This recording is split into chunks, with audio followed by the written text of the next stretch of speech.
8. साला अजब हाल है पूरे खानदान का। अरे आधा पौना कॉन्जूरिंग बना रखे हो साले तुम लोग। It's conjuring, प्रसाद।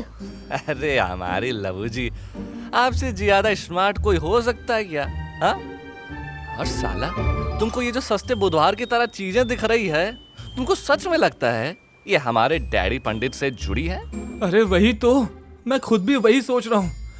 वहाँ उस विजन में डैड को जो भी परेशान कर रहा था वो कोई और नहीं बल्कि मैं ही था। ऐसा कैसे हो सकता है? शायद इसीलिए, क्योंकि उनका गिल्ट तुम्हारे साथ जुड़ा हो। देखो साले, सीखो भूतों के शहंशाह।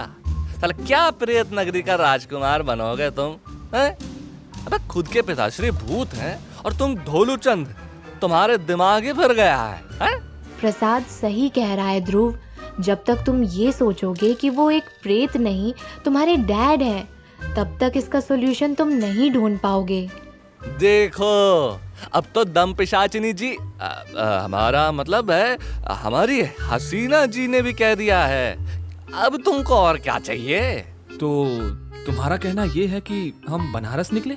हाँ, I mean, इससे ज्यादा बेटर ऑप्शन और कोई नहीं होगा। शायद विवेक अंकल के बारे में तुम्हारे दादाजी को कुछ ऐसा पता हो जो हमें नहीं पता। हम सब भी चलेंगे तुम्हारे साथ। अबे नहीं यार, एक तो साला इतनी मुश्किल से हमारी लबू जी हमसे प्रेम के 2 शब्द कह रही हैं। एक लड़की तो वैसे हमारी सौतन जी उड़ा ले गई और अब दूसरी हम बापू डैडी को नहीं देंगे। अरे मुंह बंद कर अपना और चुपचाप चल। और लावण्या जी, हसीना जी, आप दोनों यही रुकिए।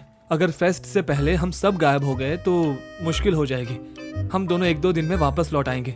हाँ हाँ, हमें ना इस भूतों के घटोत्कच की नैया पार लगा के आते हैं और थोड़े कफन दफन बेच के भी आते हैं। कहीं तो मुर्दों की मुक्ति से कमाई हो हमारी। तो ये तय रहा, तुम दोनों जाओगे बनारस, मैं और लावण्या यहाँ सब हैंडल करेंगे।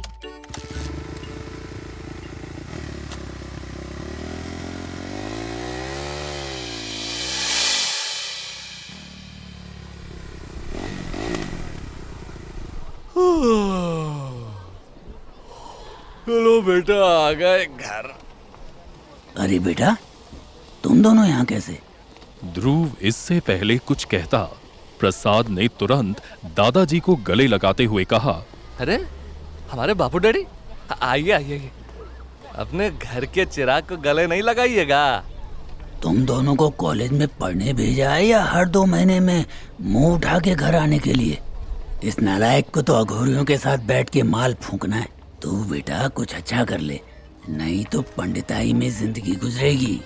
अरे बापू डैडी, आप भी ना, हम तो यहाँ इसलिए आए हैं ताकि कफन दफन बेच सके। ऐसे कैसे बॉडी बना ली आप भी?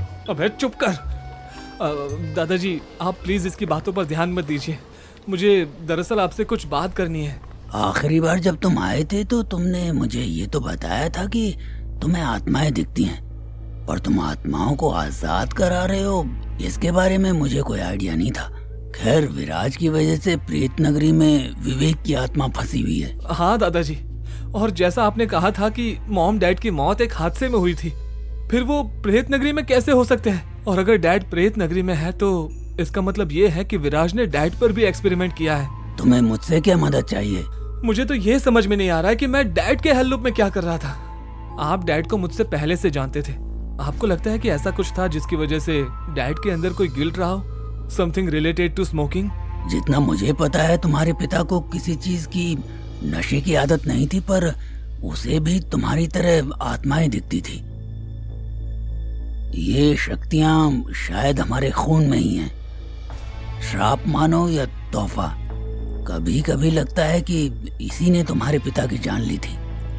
ध्रुव के दादाजी ने गहरी सांस ली और उसे समझाते हुए कहा, तुम्हारे पिता की जान किसी एक्सीडेंट में नहीं गई थी। इनफैक्ट हम में भी ये कोई नहीं जानता कि विवेक और शीला कैसे मरे थे। हमें उनकी बॉडी तक नहीं मिली थी।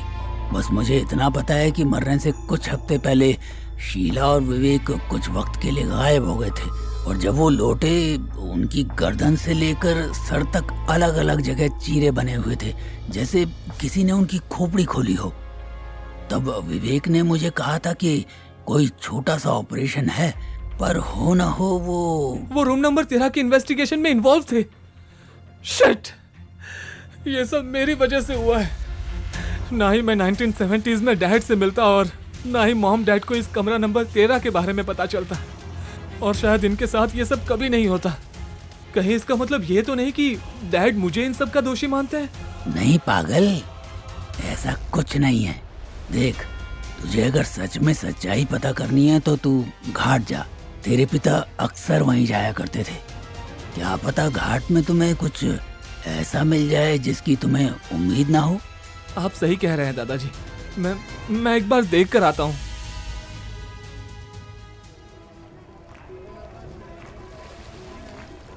घाट के किनारे खड़े ध्रुव के जहन में कई सवाल थे। आखिर क्यों और कैसे विराज ने उसके माँ बाप की जान ली होगी?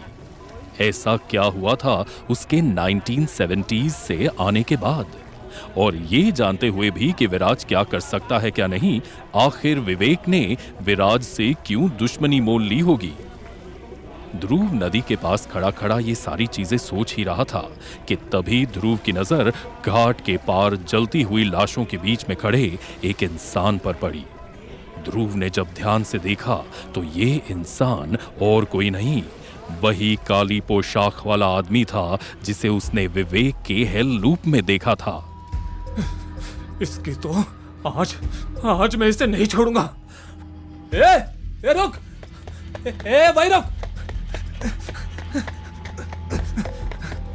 ध्रुव घाट के रास्ते से भागता हुआ सीधा जंगलों की तरफ गया।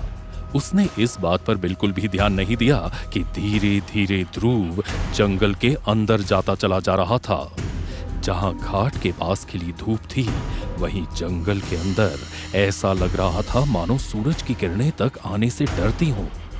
अंधेरे जंगल में ध्रुव आ तो गया था, पर वहां उसे कोई भी दिखाई नहीं दे रहा था कि तभी ठीक ध्रुव के कानों में एक हल्की सी गूंज उसे सुनाई दी।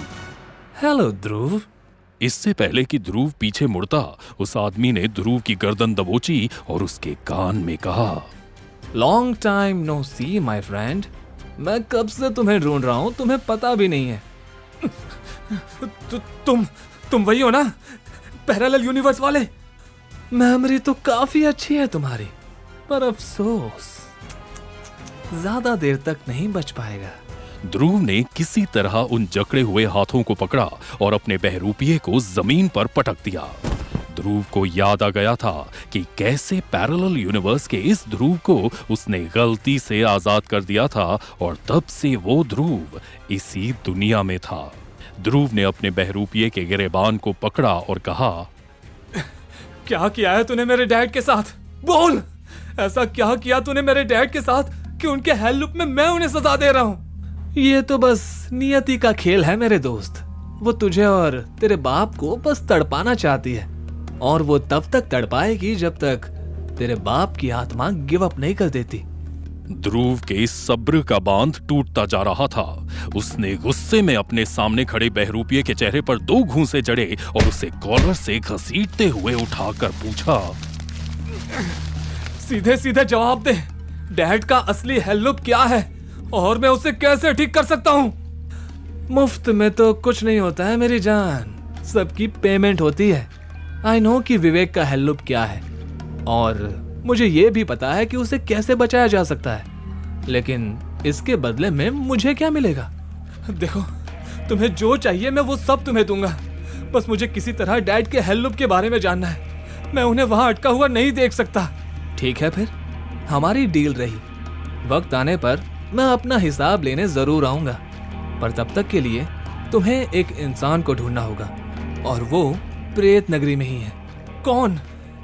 वैदेही। जहां उस कहानी में नए किरदार आ चुके थे, वहीं ये किरदार कौन था जिसकी वजह से प्रेत नगरी में एक नया भूकंप आने को था? सो जा मुन्ना, सो जा, लाल पलंग पे सो जा, तेरे पापा आएंगे। ढेर सारे खिलौने लाएंगे। विवेक ने अपने हाथों में अपने बच्चे को और जोर से पकड़ लिया।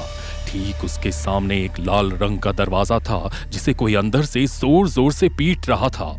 जितनी तेजी से कोई उस दरवाजे को पीटता उतना ज्यादा विवेक का डर बढ़ता जा रहा था।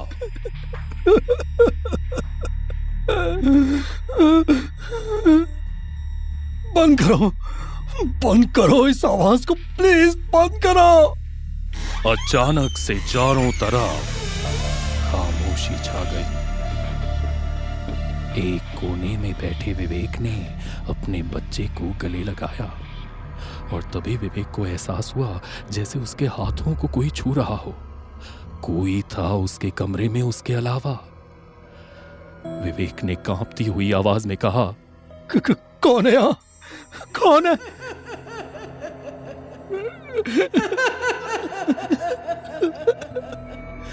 प्लीज मुझे छोड़ दो, प्लीज प्लीज मुझे जाने दो। विवेक की गर्दन पर उसे किसी के पंजे का एहसास हुआ, एक साये का एहसास जो विवेक की गर्दन को नोच रहा था। और तभी उसके कानों में एक आवाज गूंजी, तुम मुझे अपना खून दोगे ना विवेक? मुझे तुम्हारा खून चाहिए, मुझे तुम्हारा खून चाहिए।